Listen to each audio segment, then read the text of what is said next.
গাইবান্ধা জেলা chamber of commerce and ইন্ডাস্ট্রিজের নির্বাচনের vote গ্রহণ অনুষ্ঠিত হয়েছে। শনিবার সকাল 10টা থেকে বিকাল 4টা পর্যন্ত নিজস্ব মিলনায়তনে এই ভোট গ্রহণ অনুষ্ঠিত হয়।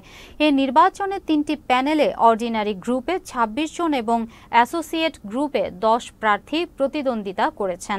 উৎসবমুখর পরিবেশে ভোটাররা তাদের পছন্দের প্রার্থীকে ভোট দিয়েছেন। সুষ্ঠু ও শান্তিপূর্ণভাবে শেষ হয়েছে ভোট গ্রহণ। এছাড়াও নির্বাচনে আইন শৃঙ্খলা বাহিনী সহ বিভিন্ন রাজনৈতিক দলের নেতাকর্মীরা উপস্থিত ছিলেন।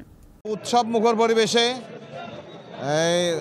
Gaibandha chamber of commerce and ইন্ডাস্ট্রিজের ভোট অনুষ্ঠিত হচ্ছে এবং শান্তিপূর্ণ পরিবেশে, সৌহার্দ্যমূলক পরিবেশে।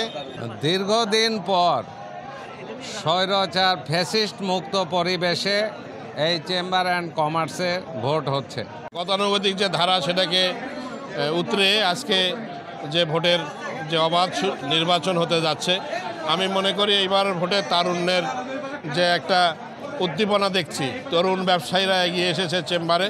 আমি গাইবান্ধা জেলা বারের সাবেক সাধারণ সম্পাদক এবং সাবেক সভাপতি। এই নির্বাচন পরিচালনার দায়িত্ব আমাকে দেওয়া হয়েছে। অর্ডিনারি গ্রুপে প্রার্থী 26 জন, অ্যাসোসিয়েট গ্রুপে প্রার্থী 10 জন।